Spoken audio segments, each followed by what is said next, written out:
Olá, mulheres águias poderosas, visionárias e abençoadas por Deus. Nessa oportunidade, nós vamos meditar mais uma vez no livro de Esther. Como vocês puderam ver no vídeo anterior, nós estaremos dando continuidade no capítulo 3, que vai falar acerca de uma conspiração contra o povo judeu, o povo da rainha Esther. No capítulo 3, o verso 1 diz assim: Depois dessas coisas, o rei Assuero engrandeceu a Ramã, filho de Hamedata, a Gagita, e o exaltou, e pôs o seu lugar acima de todos os príncipes que estavam com ele. E todos os servos do rei que estavam à porta do rei se inclinavam e se prostravam perante Amã, porque assim tinha ordenado o rei acerca dele. Porém, Mardoqueu não se inclinava nem se prostrava. Nós podemos entender, a partir do capítulo 3, que antes do capítulo 3 houve uma conspiração contra o rei Assuero, e durante esse momento o Mardoqueu ele soube dessa conspiração contra o rei e ele fez com que a rainha Esther soubesse e consequentemente o rei ficou sabendo dessa conspiração. Por causa disso, aqueles homens que tramaram contra o rei, eles foram mortos. Mas logo em seguida, Ramã foi nomeado uma pessoa muito importante no cargo do reino. E tão importante que o rei deu para ele espaço para que ele pudesse fazer o que ele quisesse.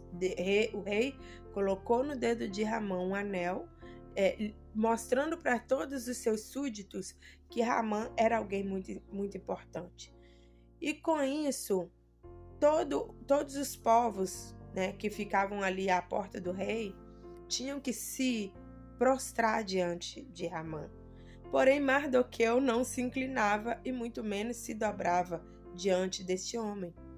Por causa disso, Ramã foi nutrindo um ódio não só por ele, mas por todo o povo, porque chegou aos ouvidos de Ramã que havia um povo que não obedecia às ordens do rei, segundo a ordenança dada pelo rei a respeito de Ramã como sendo alguém muito importante.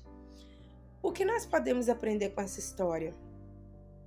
Quando geralmente uma pessoa ela pensa que se torna grande, muitas das vezes a soberba e o orgulho e a arrogância e a prepotência lhe sobem à cabeça. E isso é uma questão não só do poder que é dado às vezes para certas pessoas, mas também ao dinheiro. As pessoas que têm amor ao dinheiro, elas agem dessa forma. Elas pensam que são maiores, que são mais importantes e que são superiores às pessoas que muitas das vezes não têm tantas condições assim.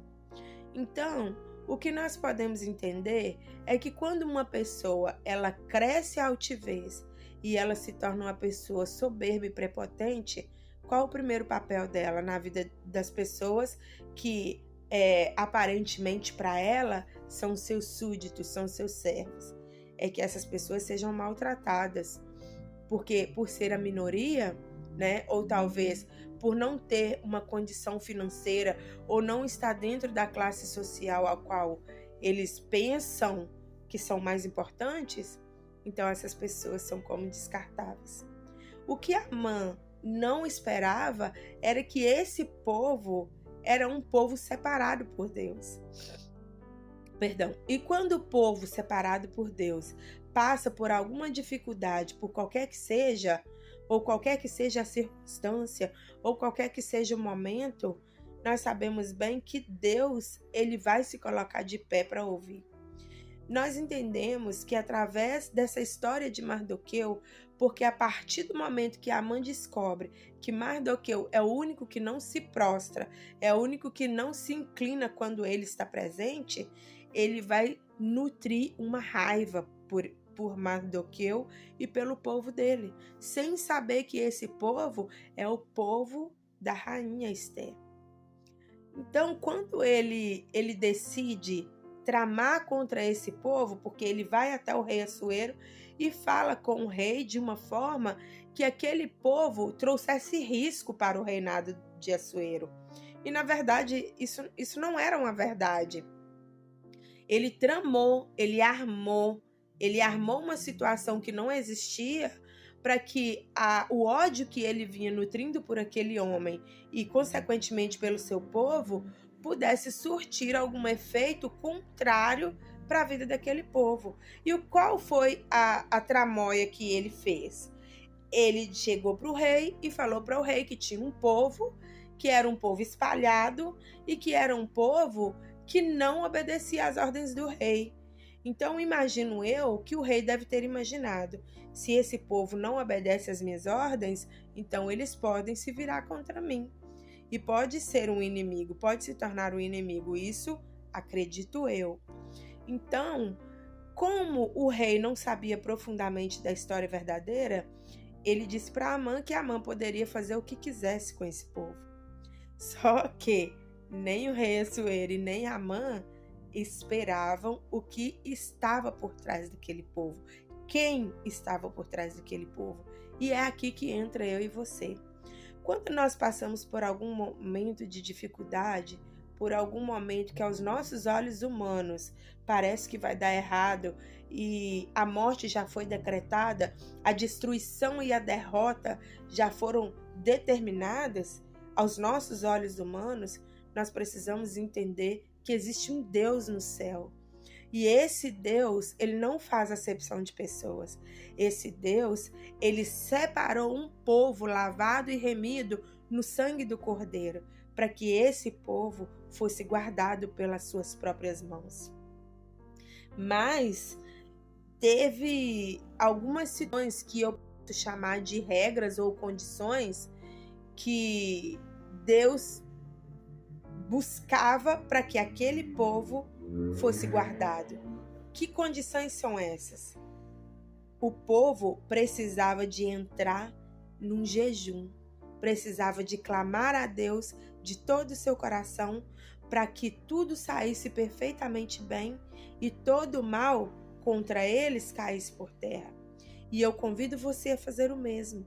Se você está passando por alguma dificuldade, por algo que aos seus olhos não tem mais como fazer e o que fazer, vá para o jejum, vá para a oração, vá clamar ao Senhor teu Deus, porque Ele pode estender as mãos para você e cessar todo o mal em nome de Jesus.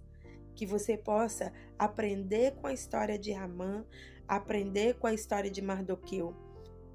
A história pelo lado de Amã, que você não deseje mal para o seu próximo, mas pelo lado de Mardoqueu, que você saiba exatamente aonde buscar o seu refúgio e o seu socorro bem presente na hora da angústia. Amém? Deus abençoe sua vida.